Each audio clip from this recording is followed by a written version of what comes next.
नमस्कार, मी भारत शिंदे. न्यूज इंडियामध्ये स्वागत आहे. तर मी सध्या सावरकर चौक, पंढरपुरातील सावर चौक या परिसरातील राज ज्वेलर्स या ठिकाणी मी उभं आहे.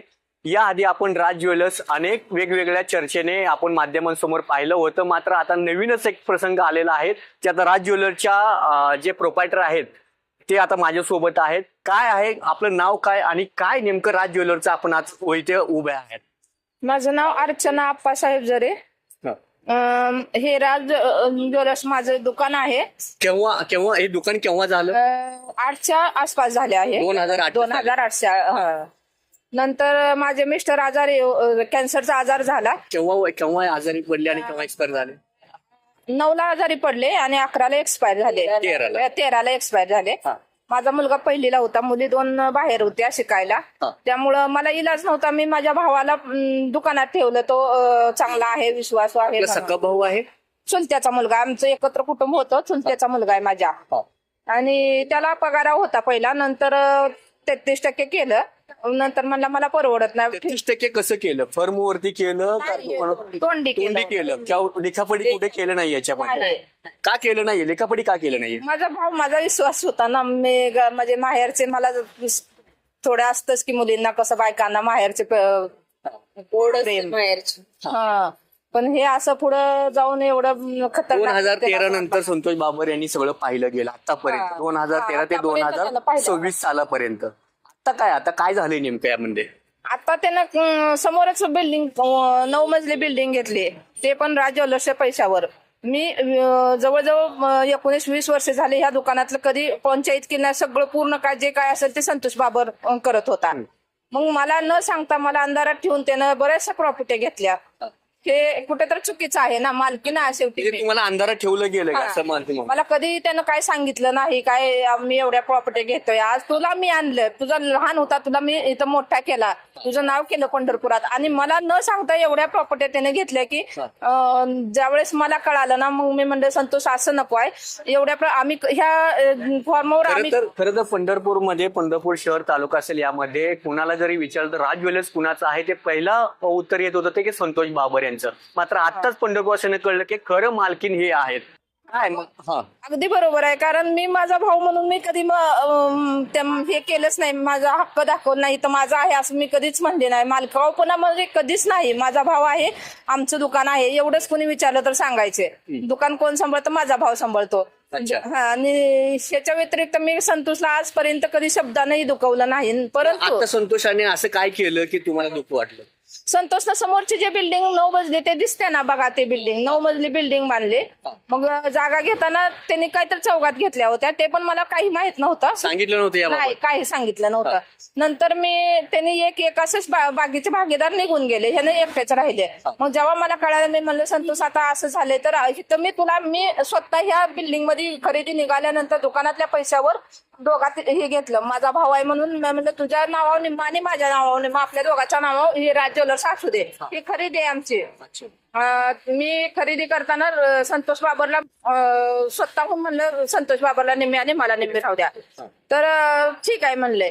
आणि नंतर ती बिल्डिंग घेताना त्याचं कर्तव्य होतं ना बाबा, हे आपण जसं एकत्र असताना घेतले. तुम्हाला घेताना सांगितलं होतं का? विश्वासात घेतलं होतं? नाही घेतलं. सुरुवातीला विश्वासात घेतलं नव्हतं. ज्यावेळेस 3 पार्टनरचे सिंगल पार्टनर झाला. आपलं नाव काय? मी डॉक्टर प्रियांका जरे, प्रियांका आप्पासो जरे. मी यांची मुलगी आहे. माझ्या वडिलांचं नाव आप्पासाहेब शामराव जरे आणि हा माझा लहान भाऊ राज आप्पासाहेब जरे आहे.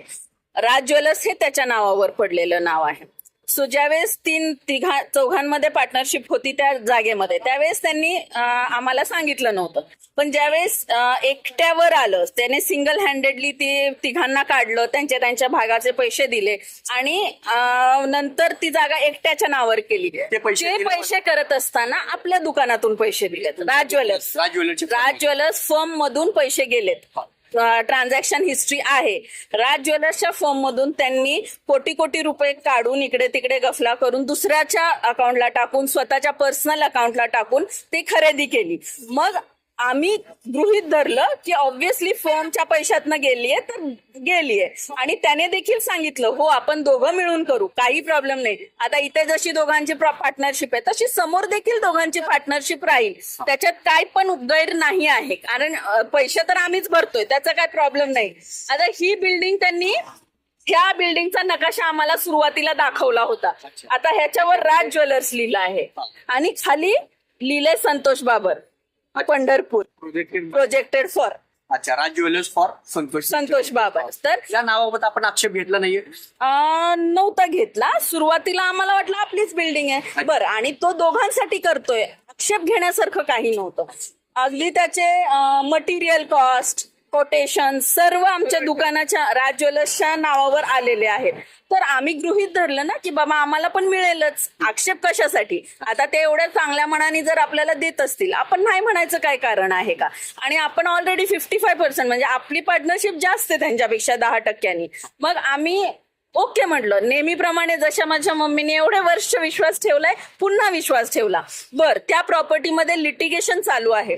नाव काय त्यांचं, देशपांडे, ऍडव्होकेट देशपांडेंनी त्याच्यावर लिटिगेशन केले. मग तो लिटिगेशन खूप वर्ष चालला आहे. तो हायकोर्ट सुप्रीम कोर्ट पर्यंत गेलेला लिटिगेशन आहे. मग त्या दरम्यान संतोष बाबर काय म्हटले की ताई तुला कुठं फिरत बसणार, तू कशी एवढे हेलपाटे घालणार, उगीच तुझं पण नाव ह्याच्यामध्ये ड्रॅग केलं जाईल, त्याच्यापेक्षा मी माझ्या नावावर घेतो आणि मग आपण सगळं क्लिअर आउट झाल्यावर करूया.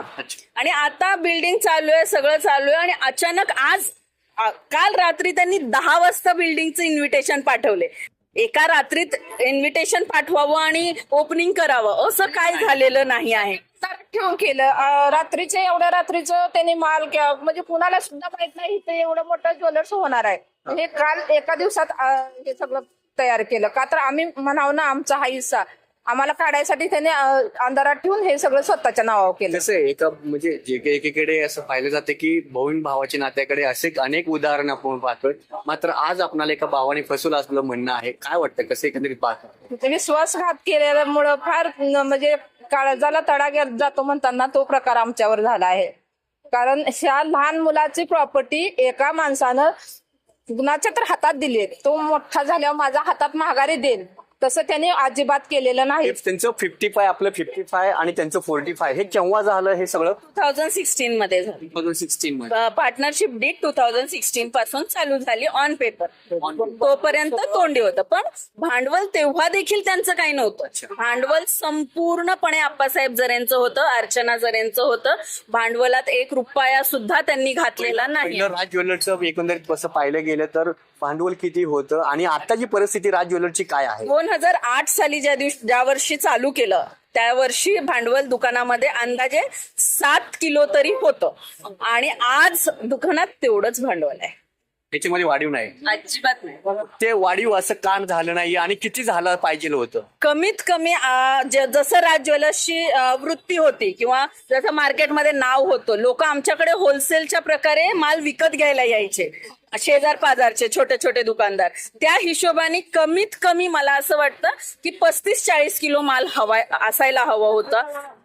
क्लिअर कट आमचं म्हणणं आहे, वरचा संपूर्ण माल त्यांनी चोरला आहे, चोरला गेलाय. एवढे सगळे आपल्याकडे सगळे प्रॉपर्टी आहेत, सगळे तुमच्याकडे सगळे फर्म गेलेले आहेत, त्या याबाबत तुम्ही पोलिसांकडे तक्रारी करणार आहात का? कोणाची मदत वगैरे घेणार आहात? 100% सिव्हिल सूट पण करणार आहोत आणि फौजदारी सुद्धा करणार आहोत. कारण आम्ही आता तुम्ही जसं मगाशी पण आम्हाला विचारलं गेलं तुम्ही अजून का नाही गेला, आम्ही गेलो नाही कारण आम्ही प्रूफ्स गोळा करतोय. असं नाही की आम्ही माघार घेतलीये म्हणून. आम्हाला असं आहे की ज्या दिवशी आम्ही तुमच्या समोर येईल त्या दिवशी आम्ही पुराव्या सकट येऊ, वाऱ्यात गोष्टी करायला येणार नाही, तुमच्यासारखे खोटे नाटे आरोप करणार नाही, तुमच्यासारखे NC करणार नाही, डिरेक्टली FIR केली जाईल. एवढी मोठी बिल्डिंग आहे त्यामुळे कुठे घेतलं नव्हतं विश्वासात किंवा काय नव्हतं. आता आपली मागणी काय आहे? आम्हाला त्याचं 45 आमचं 55 होतं, त्याप्रमाणे आम्हाला सगळ्या प्रॉपर्टीत 55 पाहिजे. अच्छा, हा, त्याच्याशिवाय आम्ही माघार घेणार नाही. अच्छा, आपली काय मागणी एकंदरीत? एकंदरीत सेम मागणी आहे. आता त्यांनी इव्हन ही बिल्डिंग जरी सोडली तरी जे कासेगावची जागा आहे सयाजी देशमुखांची, दुसरी जागा आहे डीमार्ट जवळची, जे तर म्हणजे प्रॉपरली त्या लोकांनी आमच्या दुकानातून कर्ज घेतलं होतं. म्हणजे आपण जे म्हणतो आम्ही थोड्या दिवसासाठी वापरायला पैसे दिले आणि त्यांनी पैसे घेतले, त्यांना वापस देता आले नाहीत म्हणून त्यांनी जमीन लिहून दिली. ती आपली जमीन झाली. मग ती असायला पाहिजे फर्मची जमीन, पण त्यांनी संतोष बाबरनी स्वतःच्या नावावर लिहून घेतली. का लिहून घेतले त्यांनी, म्हणजे यांना एकंदरीत माहिती हा, हा. आणि आमची- त्यांनी या पाहतच नव्हते ते. येस येस, ह्या नव्हत्या. आणि आम्हाला ज्यावेळेस कळालं असं होणार आहे, आम्ही चर्चा केली, आम्ही सांगितलं त्यांना की आता एवढ्या तुमच्या प्रॉपर्ट्या झाल्यात आणि हा पैसा जो हा फर्मचा पैसा आहे, तर तुम्ही ही जागा राजच्या नावावर करा. आमच्या नावावर आम्ही म्हटलं नाही, राजच्या नावावर करा. तरी देखील आमच्या पाठीमागे जाऊन आमच्या परस्पर चर्चा झालेल्या गोष्टीला कानाडोळा करून त्यांनी स्वतःच्या नावावर लिहून घेतलेल्या प्रॉपर्ट्या आहेत. किती वाटतं एकंदरीत किती कोटीची फसवणूक झाली असं आपल्याला वाटतं? कमीत कमी 15-20 कोटी रुपयाची फसवणूक आहे. आणि ही पैशाची बोलतोय आम्ही, सोन्याची वेगळी आहे. सोन्याची 25 किलो तर मिनिमम फसवणूक केली आहे. एकंदरीत तसं पाहिलं गेलं तर ज्या राज ज्वेलर्स मध्ये 45 ज्यांच्याकडे पर्सेंट होतं ते संतोष बाबर यांच्यावरती अनेक आरोप केले गेलेले आहेत. कोट्यावधींचे सोने असेल, पैसे असेल याची देखील फसवणूक केल्याचा आरोप त्यांचीच चुलत बहीण अर्चना जरे यांनी केले आहे. याबाबत आम्ही संतोष बाबर यांची देखील आपण त्यांची नेमकी काय बाजू आहे ते देखील आपण मांडण्याचा प्रयत्न करणार आहोत. मात्र आता या ठिकाणी संतोष बाबर उपस्थित नाहीये आणि ज्या काही संतोष बाबर उपस्थित होणार होते ते आता उपस्थित नाहीये. जर आमच्या संपर्क साधला तर त्यांची देखील आपण बांधण्याचा प्रयत्न करणार आहोत. कॅमेरामॅन अक्षयसह भारत शिंदे, न्यूज इंडिया, पंढरपूर.